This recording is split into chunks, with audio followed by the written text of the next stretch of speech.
임은택 목사님 잠시 소개합니다. 임은택 목사님에 대한 소개는 너무 많아서 무엇부터 해야 될지는 잘 모르겠어요.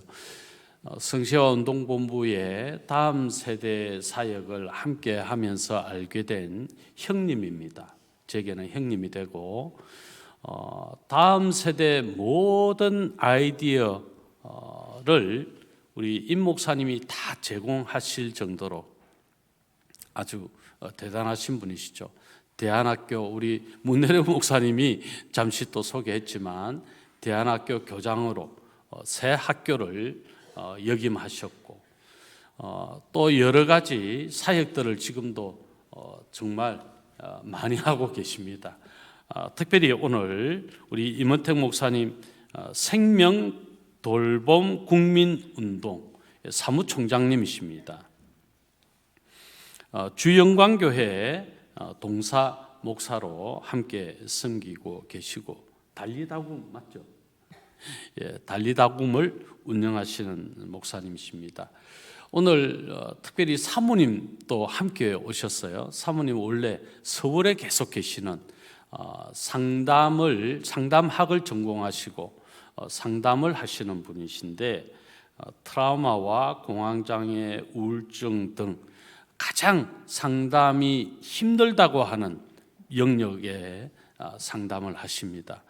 부산에도 상담센터를 최근에 개원하셔서 지금 운영하고 계신다는 이야기를 함께 오셔서 말씀을 잠시 나눴는데요. 우리 임은택 목사님 오늘 우리에게 주시는 본문의 말씀을 통해 또 하나의 생명을 위해라고 하는 제목으로 말씀 전하실 때 우리 함께 큰 은혜와 도전이 되는 시간 되기를 바랍니다. 나오실 때 환영하는 마음으로 박수 한번 하겠습니다.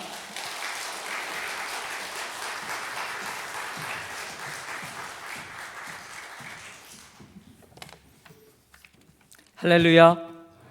아멘. 저의 연약함 중에 하나가 이게 가슴이 뜨거워지면 제가 이제 감정을 약간 주체를 못하는 연약함이 있습니다.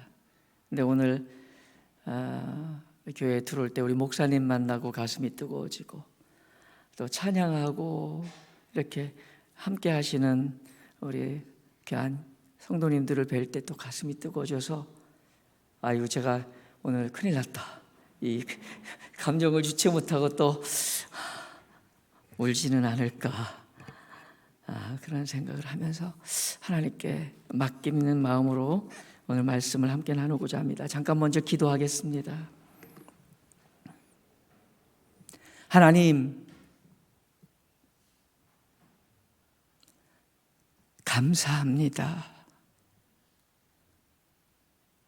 이렇게 사랑하는 당신의 자녀들을 이곳에 있게 하여 주셔서 하나님 사랑합니다.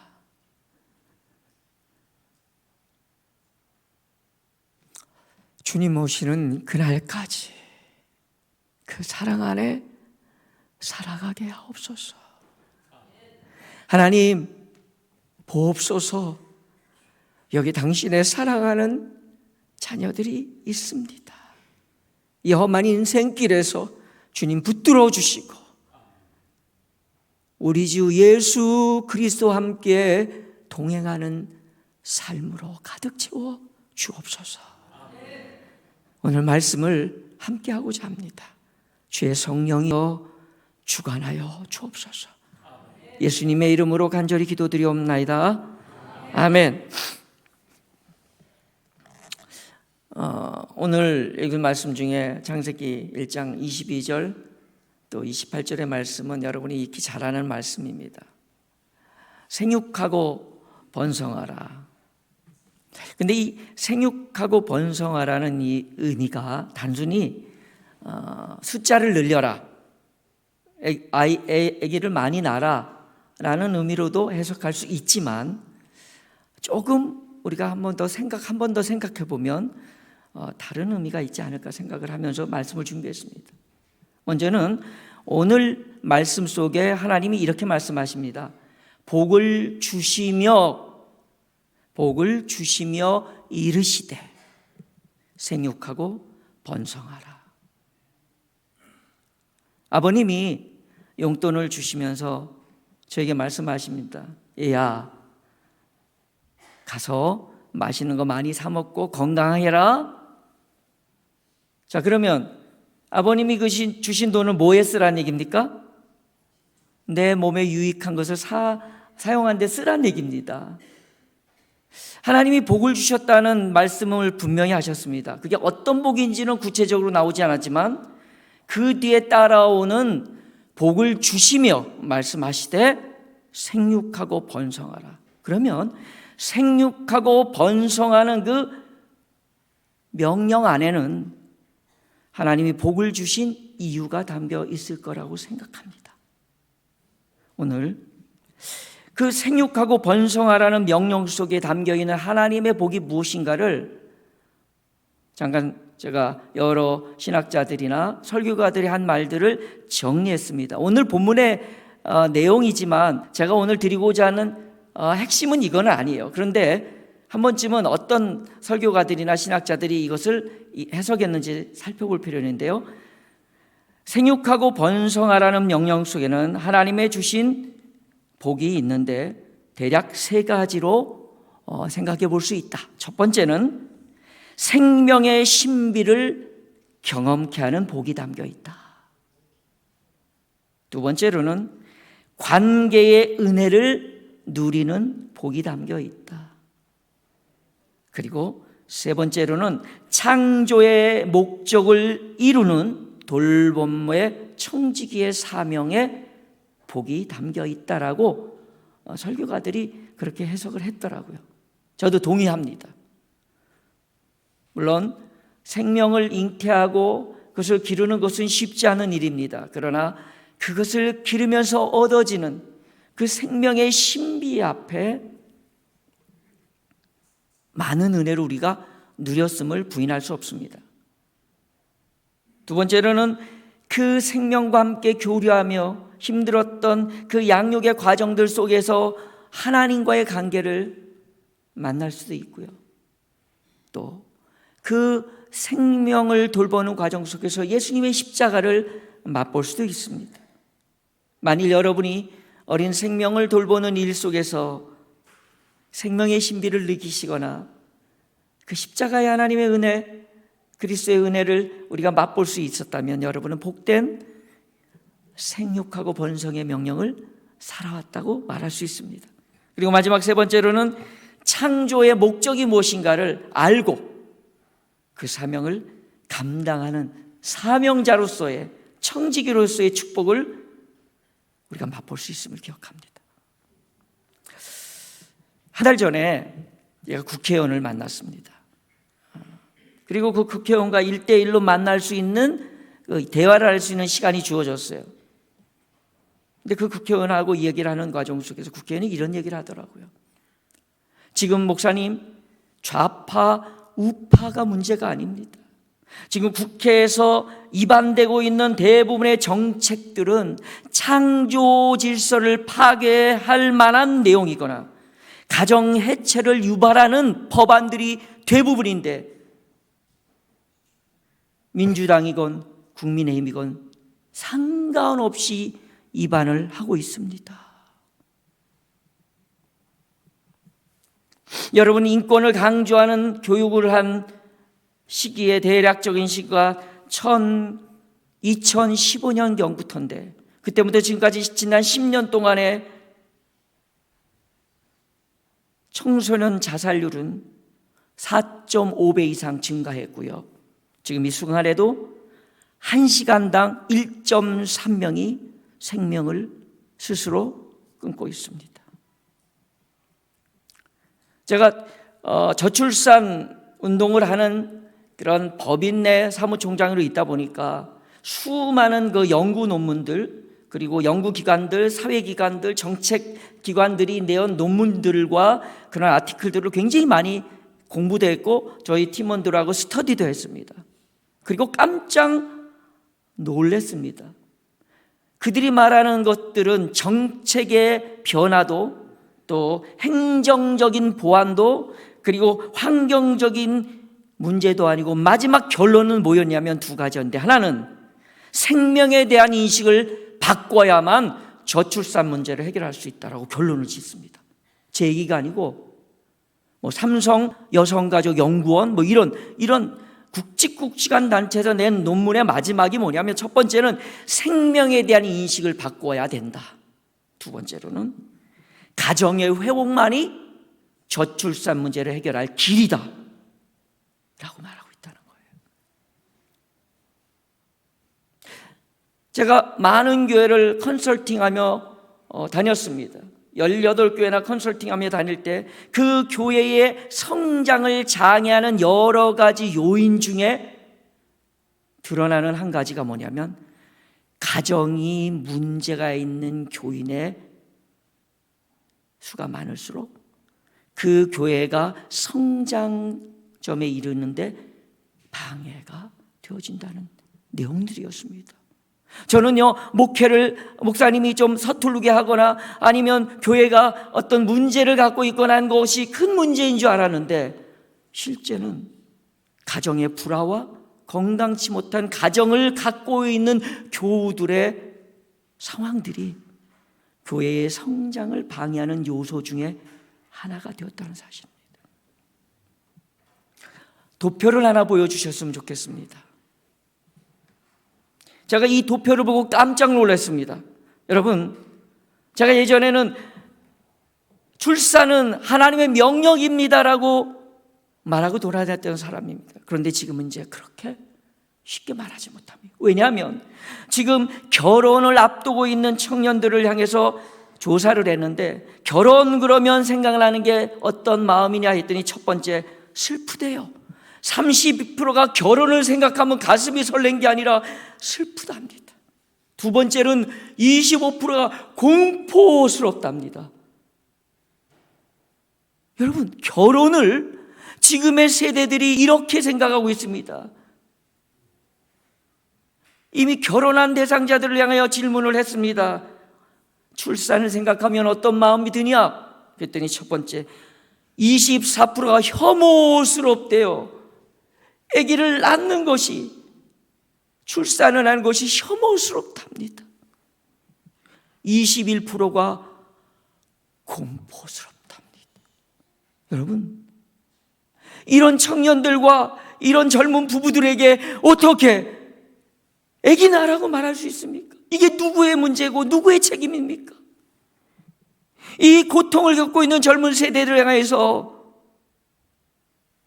너희가 다 감당하라고 우리가 쉽게 말할 수 있을까요? 최근 통계 자료입니다. 교회는 무슨 일을 해야 될지 우리가 생각해 볼 필요가 있습니다. 며칠 전에 우리나라의 유수한 대교단의 신학대학 교수가 스스로 목숨을 끊었습니다. 크리스찬 연예인뿐만 아니라 크리스찬들이 자살률이 기하급수적으로 늘어납니다.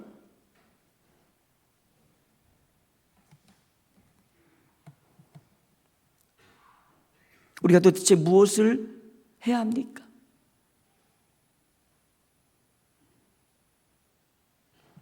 그러나 제가 여러분에게 드리고 싶은 희망의 말이 있습니다. 우리 문혜룡 목사님의 설교를 들었기 때문에 아시겠지만, 이런 문혜룡 목사님 같이 작은 소그룹을 통하여 가정과 부모가 회복되는 프로그램들이 전국에서 일어나고 있다는 사실이에요. 여러분, 하나님이 우리에게 절망만 주시지 않습니다. 놀라운 희망을 주십니다. 제도를 바꾸는, 그래서 국토부가, 교회가 여러 가지 일들을 중복으로 할 수 있다. 이거는 파격입니다.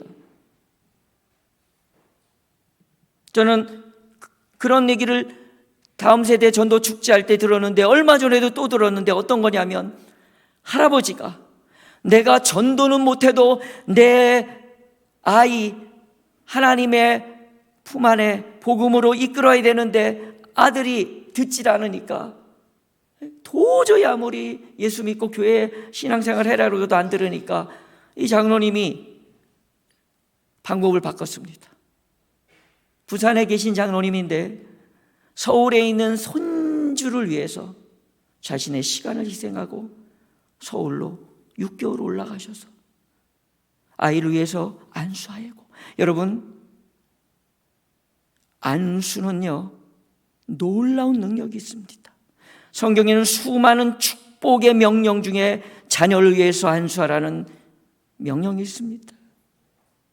그런데 이 놀라운 기적의 역사, 이 놀라운 파동과 이 놀라운 역사는 뒤로 하고 그냥 어떻게 할까라고만 생각하고 있어요.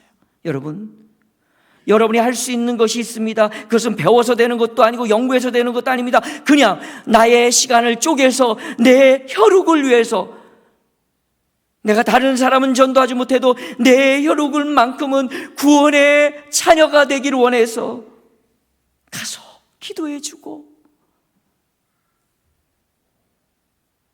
사랑으로 섬기는 일을 하는 일들이 벌어지고 있습니다.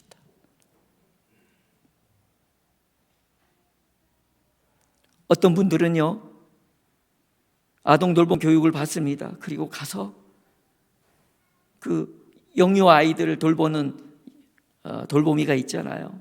가고는 안고, 이제 부모님은 없으면 안고 기도도 해주고 또 찬송도 불러주고, 어느 날 그 아이가 엄마가 아픈데 그러더랍니다. 안 믿는 집이에요. 엄마한테 엄마 기도 한번 받아봐. 자기가 그 돌보미한테 기도받았던 것이 얼마나 좋았으면 자기 엄마가 아플 때 엄마한테, 믿지 않는 엄마한테 그렇게 말했을까요? 여러분, 희망이 있습니다. 하나님은 우리에게 다른 창문을 닫을 때 또 다른 창문을 열어주십니다. 교회가 이것을 알고 하나님이 주신 은혜의 기회를 놓쳐서는 안 됩니다. 1963년 9월 15일 주일 오전 9시 하나님은 또 하나의 생명을 이 땅에 보내주셨습니다. 접니다. 근데 말이에요, 아버님이 목사님이셨는데 얼마나 좋았으면 주일날 예배 전에 응애하고 생명이 하나 났으니까 이 아이를 들쳤고 제 허락도 제 의견도 묻지도 않고 그냥 들고 가서 교회에서 하나님께 올려드립니다. 그 서원 때문에 제가 코가 껴갖고요 벨짓을 다 했습니다. 제가 신학대학 안 가려고. 그 당시에는요 문과에서 이과 전과가 안 됐어요. 법적으로 할 수가 없었습니다. 그래서 제가 의도적으로 신학대학은 문과니까 이과를 지원했습니다. 또 제가 이과를 좋아하고요. 원래 이과 체질인데. 와, 근데 이게 고3 때요 교육법, 입시법이 달라지면서 교차할 수 있다. 단 이과에서 문과로 갈 때 20점인가 마이너스 손해보면 갈 수 있다. 그렇게 하고 하나님이 저를 입다의 서운을 보여주시면서 두 손 들고 신학대학을 가게 만드신. 제가 어렸을 때는요 60년대 마지막 보릿고개를 겪었던 깡촌이었습니다. 아버님이 한 달 사례비로 감자 한 소쿠리, 뭐 요만하지도 않아요. 더 작아. 제가 볼 때 그 작은 소쿠리로 감자 한 소쿠리가 한 달 사례비였습니다. 먹을 게 없었죠. 그러니까 제가 어릴 때 남의 집 밭에 가서 고구마 훔쳐 먹다가 아버님한테 걸려갖고 그 고구마가 뭐길래 뭐 몇 입 먹지도 못했어요. 심하게 두들겨 맞았습니다. 너무 살기 힘들어서 6살 때 가기 싫었는데 외할아버지 집, 서울에 살고 계신 외할아버지 집으로 보내졌습니다. 저는 사실은 버림받은 느낌이었습니다. 부모한테 버림받았던 느낌. 그래서 그런 마음의 상처를 갖고 서울에 갔는데요 하루가 멀다 하고 칼 들고 모두를 죽이겠다고 한 외삼촌이 거기 있더라고요. 정신질환자였습니다. 저희 일상은요, 외삼촌이 발작이 일어나면 옷장에 숨어서 벌벌 떨었습니다. 다락방에 숨어서 삼촌이 내 문을 열기만 하면 나는 죽을 것 같은 공포 속에서요, 그렇게 하루라를 버텼습니다. 아빠의 그리움, 엄마의 부재가 나를 힘들게 한 날들이었지만 할아버지를 감당할 수 없는 분이라고 생각했습니다. 말끝마다 너는 안 돼, 너 같은 놈은 싹수가 노랗고 네 길 뻔해, 그런 저주를 매일 듣다 보니까요, 평생을 그 원망 속에 살았습니다. 이게요, 62세가 넘었는데 해결된 지 얼마 안 됩니다. 그 원망과 분노, 그 억울함과 복수심, 목사인데 어느 날 할아버지가 대판 싸우고 비가 내리는데 가출을 했습니다. 그리고 돌아다니는데 너무 비가 오니까 갈 데가 없어요. 그래서 제 있는 돈 다 털어서, 그 당시에는 시외 전화를 하려면 우체국 갔어야 됩니다. 우체국 가면 시외 전화 부스가 있어요. 제 나이 또래는 다 아시는데 거기 가서 제 모든 돈을 쏟아부어서 부모님한테 전화를 했습니다. 엄마, 나 집에 가고 싶어. 돌아온 말은 안 돼, 너 거기 있어야 돼. 그리고 또 끊습니다. 정신병자 외삼촌이 있는 그곳에, 죽을까 봐 날마다 벌벌 떠는 그곳에 저보러 있으랍니다. 중학교 4학년 때 외삼촌의 문을 열고, 삼촌,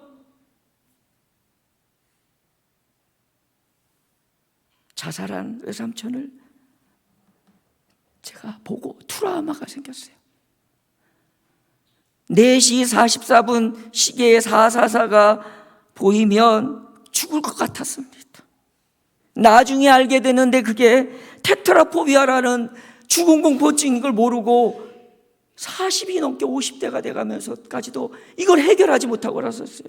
조금만 공포가 사인이, 이상한 사인이 오면 죽을 것 같았습니다. 근데 그걸 감춰야 됩니다, 목사니까.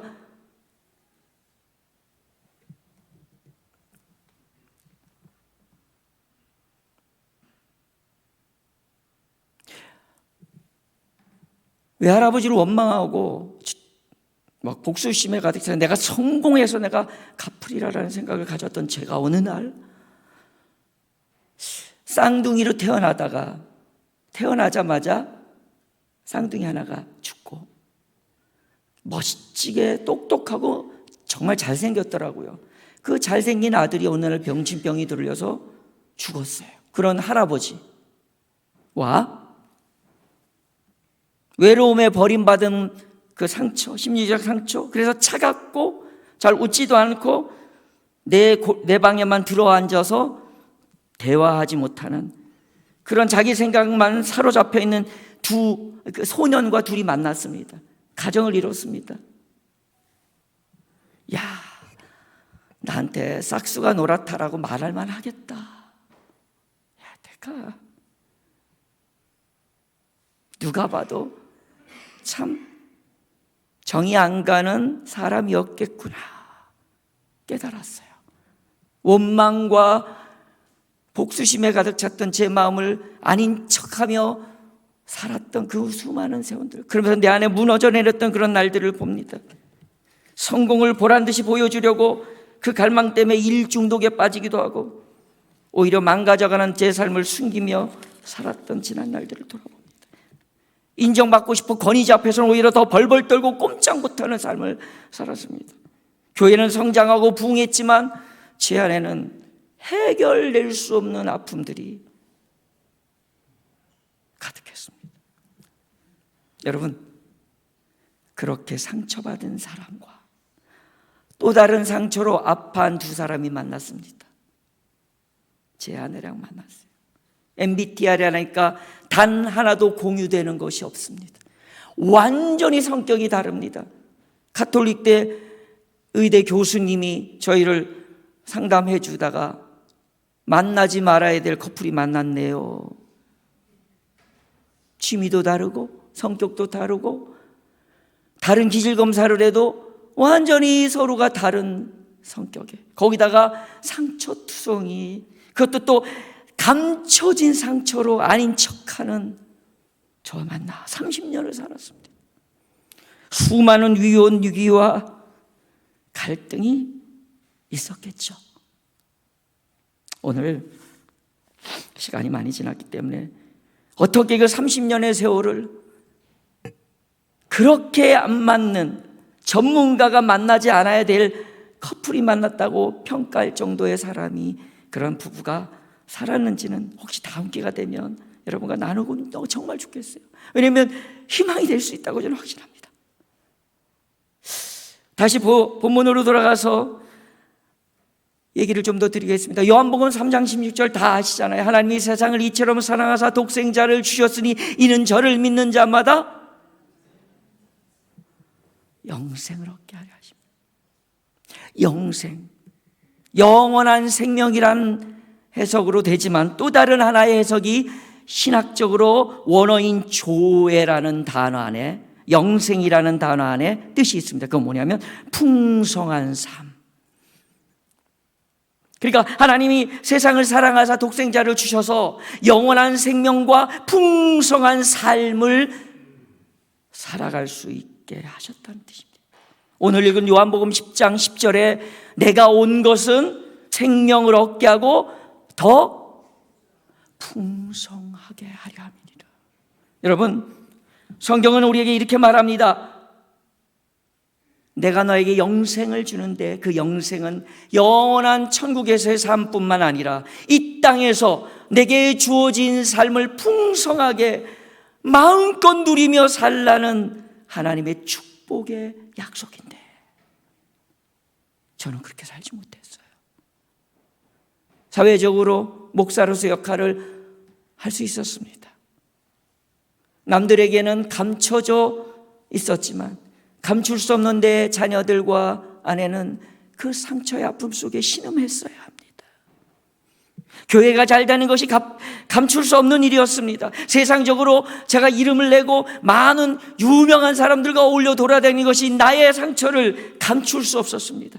가정 속에서 무너져 내린 나의 심정을 치유할 길이 없었습니다.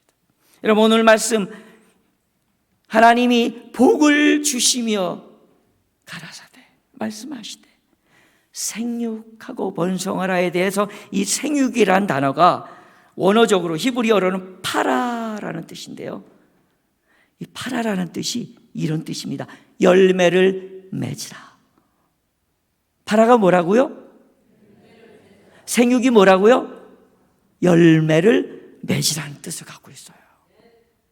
그러니까 아기 딱 낳고 나 할 일 다 했어 가 아니고 그가 하나님의 자녀로 열매 맺기까지 하라는 겁니다. 우리는 그냥 자식 잘 낳고 살면 되는 거지, 그거면 내가 할 일 다 했지가 아니란 겁니다. 성경은 우리에게 생명을 낳고 그것을 돌보고 그래서 그것이 제대로 되는 하나님의 자녀로서의 열매를 맺을 때까지 그 돌봄의 사명을 감당하라 하십니다. 내 나이가 60이 넘어 70, 이제는 나는 생명과는 관계없어. 그건 젊은 세대들이 알아서 하는 거, 가임 여성들이나 하는 거지, 부부가 하는 거지. 아니요. 아직도 여러분에게 여러분의 자녀와 여러분의 손주와 손녀들의 생명을 위하여, 생육하고 번성하라는 하나님의 명령을 위하여 여러분은 그 책임을 회피할 수 없음을 기억하십시오. 내가 생명이다, 주님이 나를 부르시는 날까지 내 자녀와 내 자손을 위하여 여러분은 기도하며 여러분이 먼저 하나님 앞에 복된 삶을 누리는 것을 통하여, 가정의 회복을 통하여, 부부의 회복을 통하여 그들에게 영적 파동을 보내야 되고 영향력을 끼치고 축복의 기도의 흐름이 흘러가게 해야 합니다.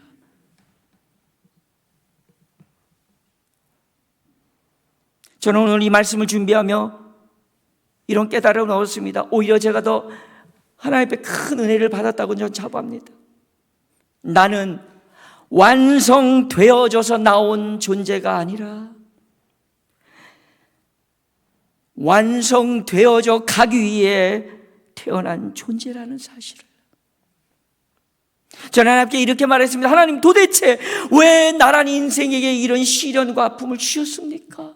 왜 나는 이런 삶을 살아야 했습니까? 라고 날마다 그 이유를 물어봤어요. 그런데 주님은 제게 이렇게 말씀하십니다. 너는 완성되어져 나온 존재가 아니라 내가 너에게 허락한 그 삶 속에서 완성되어져 가라고 내가 너를 이 땅에 보냈다. 한번 따라해 봅시다. 나는 완성되어져서 태어난 존재가 아니라 완성되어져 가기 위해 태어난 존재이다. 다시 한번 하겠습니다. 나는 완성되어져서 태어난 존재가 아니라 완성되어져 가기 위해 태어난 존재이다.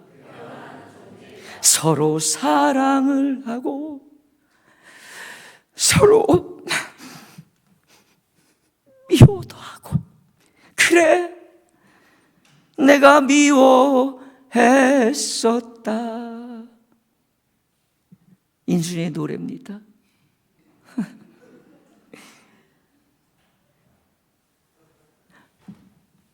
우리는 불완전한 인생이 만난 겁니다. 거기서 한 생명을 잉태하며 완성되어져 가라고, 거기서 서로 미워도 하고 서로 사랑도 하며 그리스도의 장성한 분량으로 나아가라고.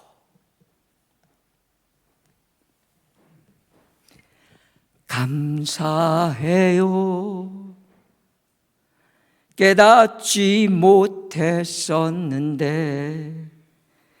내가 얼마나 소중한 존재라는 걸 태초부터 지금까지 하나님의 사랑은 항상 날 향하고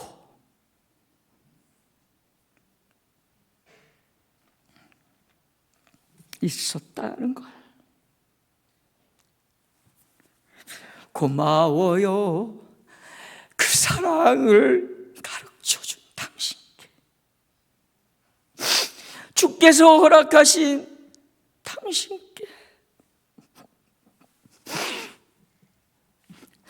그리스도의 사랑으로 섬기며 이제 나도 이 못난 인생에 나도 그 사랑 전하리라. 제가 멋진 삶을 살았기 때문에, 목사로서 성공 가도를 걸었기 때문에, 제가 많은 일을 했기 때문이 아닙니다. 저의 삶이 참으로 힘든 나라들의 삶이었지만 그래서 더더욱 그 사랑을 증거할 수 있고 전할 수 있다는 사실을, 왜냐하면 주님의 손길 안에서 완성되어져 가고 있는 나를 보기 때문입니다. 당신은 사랑받기 위해, 그리고 그 사랑 전하기 위해 주께서 택하시고 이 땅에 심으셨네. 또 하나의 열매를 바라시며, 또 하나의 열매를 바라시며, 또 하나의 생명을 바라시며. 생명을 돌보는 것, 가정의 회복은 하나님께서 우리에게 맡기신 축복의 장입니다. 사명입니다. 가족의 회복은 나 자신을 살리는 길입니다. 죽는 그날까지 가족을 여러분이 갖고 있다고 생각하신다면 멈춰서는 안 될 일입니다. 내가 사는 길입니다. 그리고 우리 가정을 살리는 길이고 우리 자녀를 살리는 길입니다. 그리고 교회를 살리는 길이고 이 나라 이 민족을 살리는 가장 강력한 길입니다. 오늘도 부산의 청소년들은 하루에 28명에서 30명이 가출한다고 합니다. 지금 은혜 받고 있는 이 순간도 또 누군가는 집을 뛰쳐나와 그 말도 안 험한 세상 속에 버려지는 인생을 살아가려고 합니다. 그런데 그들이 가출하는 이유의 70%가 가정의 불화 때문이래요. 공부도 아니고 못 살아서도 아니고 우리가 옛날에 생각했던 그 가출하고는 다른 지금의 대부분의 아이들은 가정 불화 때문이랍니다. 제가 크리스찬 유명인들과 연예인들의 자살에 대한 것들을 조사하다가 깜짝 놀랐습니다. 부산의 딸이라고 여겼던 유명한 연예인이 있습니다. 누구라고 말하면 그러니까 독실한 말을 쓰면 안 되겠네. 어쨌든 감리교 교인이었습니다. 부산에. 근데 자살했어요.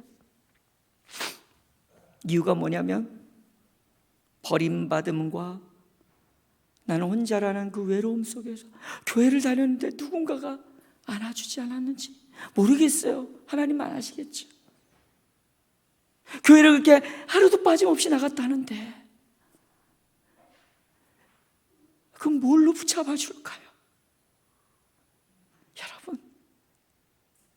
여러분의 가정입니다. 지금도 하루에 그 많은 아이들이 부산에서만 길거리로 나가는 그거를 누가 교회가요? 아니요. 저는 좀 다르게 생각합니다. 교회는 그거를 할 수 있도록 격려해주고 지지해주면 됩니다. 뭐가 하냐면 바로 가정입니다. 만일 내 신앙이 무뎌졌거나 무너졌거나 힘들어졌다면 내 가정을 한번 돌아보십시오. 그리고 하나님께 기도하십시오. 주님은 오늘 말씀하십니다. 나를 위하여 울지 말고 너와 너의 자녀를 위해 울라. 십자가를 지고 그 고단한 길을 가시면서도 그 고통의 길을 가면서도 뒤를 보라 예루살렘 여인들을 향하여 이렇게 말합니다. 나 위해서 울지 마. 너와 네 자녀를 위해서 울라. 그 심정이 어떻겠어요? 하나님은 이렇게 말씀합니다. 오늘 내가 너를 낳았도다. 하나님은 지금도 여러분을 해산하는 고통 속에 하나의 생명이 살아가게 하시려고 오늘 이 순간에 일하고 계시는 하나님을 봅니다. 그분이 그 생명을 우리에게 맡기십니다. 열매 맺도록 돌보기를 원하십니다. 하나님의 그 마음 앞에 우리가 정말 하나님을 섬기는 자녀라고 말한다면 내 자녀와 내 손주들을 위해서 눈물을 흘려야 합니다. 그리고 그들을 위해서 내 가정의 회복부터 시작해야 합니다. 망설이지 맙시다. 하나님은요, 연약한 우리를 들어 사용하시는 것을 더 즐겨하시고 기뻐하십니다. 내 삶이 초라하다 생각하다면 하나님이 더 크게 쓰실 것을 기대해 보십시오. 아니, 내가 엘리트의 멋진 삶을 살았다면 누군가의 희망이 될 수 없지만 나의 삶이 고단하고 힘든 연약함의 삶이었다면 여러분은 누군가의 희망이요, 사랑이요, 능력이 될 것입니다. 또 하나의 생명을 위해 눈물을 흘리고 계시는 주님을 바라봅니다. 초라한 내 인생을 들어 또 하나의 생명을 위하여 살아가길 원하시는 하나님을 봅니다.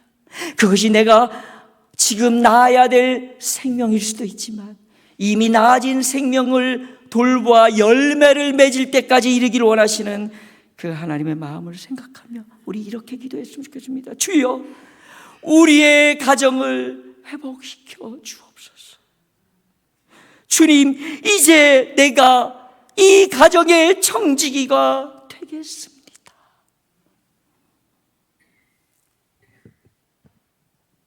다음 세대 부흥, 그 부흥은 너무 뻔한 답인 내 가정에서부터임을 기도하겠습니다. 우리 이렇게 한번 기도했으면 좋겠습니다. 주님, 우리 가정을 회복시켜 주옵소서.